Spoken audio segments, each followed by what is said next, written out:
Good morning, children. Today we will study about the remedies available to the consumers. So, what are the remedies available to the consumers? The first is remove defect in goods and deficiency in services. So, the manufacturer or the seller can remove the defects in the goods, or they can remove the deficiency in the services. Then second is replace defective goods with one with no defects. Second is the manufacturer or the seller can replace the defective goods. The third remedy is manufacturer or the seller can refund the price paid by the consumers. The next is the manufacturer or the seller pay a reasonable amount of compensation for any loss or injury which the consumer has suffered. Next is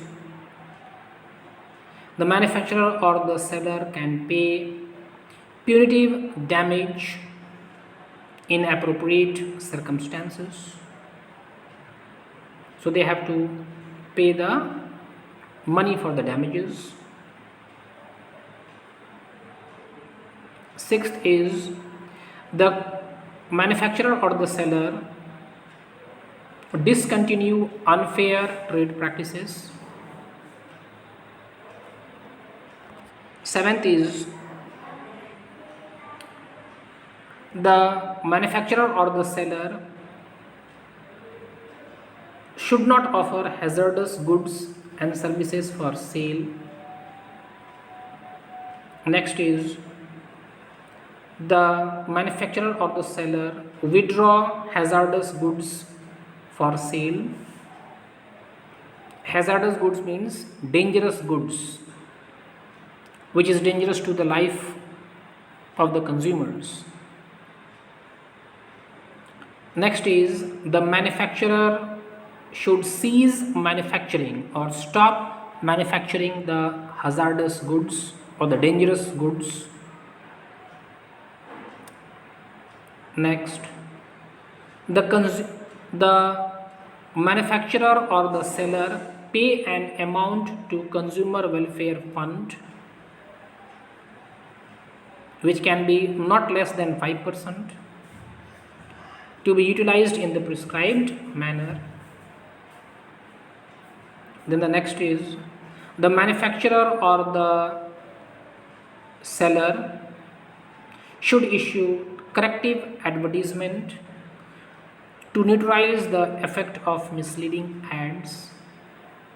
And lastly, the manufacturer or the seller pay adequate cost to the parties who have made the complaint.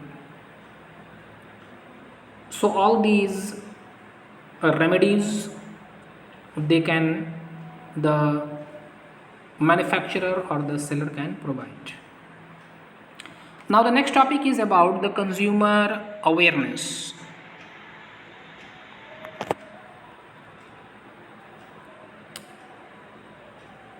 Some of the organizations are there who are interested in protecting the consumer. They are called the NGOs. So some important consumer organizations and NGOs are engaged in protecting the consumer interest. And these NGOs or the organizations, consumer organizations are: number one, Consumer Coordination Council, which is in Delhi. This is engaged in the protection of the consumer interest. Then second important consumer organization is Voluntary Organization in Interest of Consumer Education, and this organization is also situated in Delhi.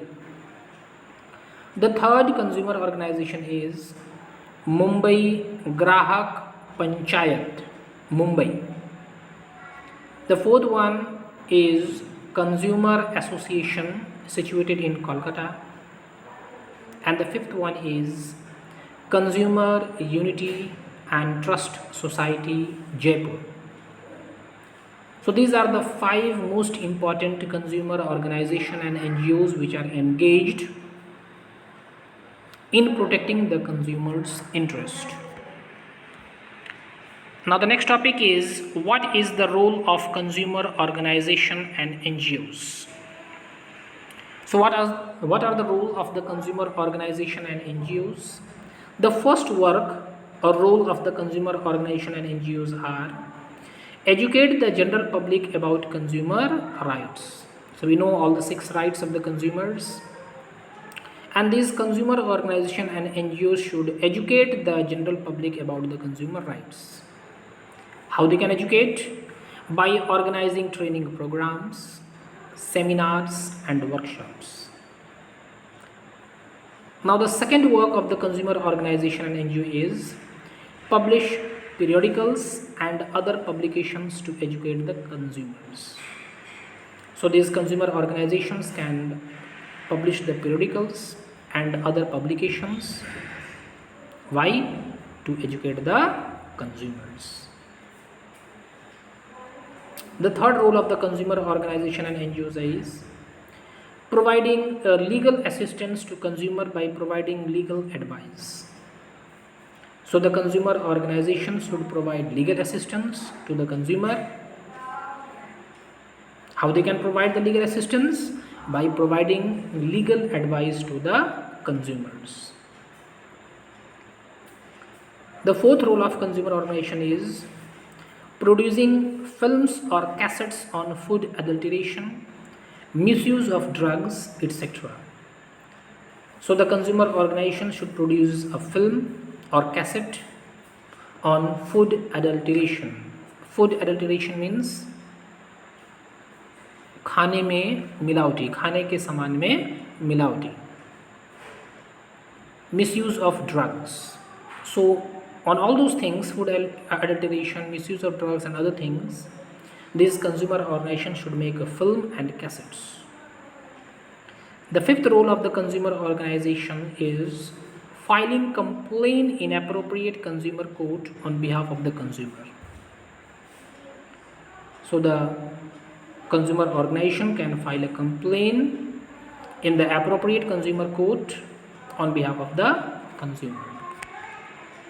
The next role of the consumer organization is encouraging consumer to take an action against unfair trade practices. So the consumer organization should encourage the consumers to take an action against all the unfair trade practices made by the producers or the sellers. And then the seventh and the last role of the consumer organization and NGO is taking an initiative in filing cases in consumer court on behalf of the consumer. So the consumer organization or NGO should take an initiative in filing cases in the consumer court on behalf of the consumers. Today only this much. Thank you.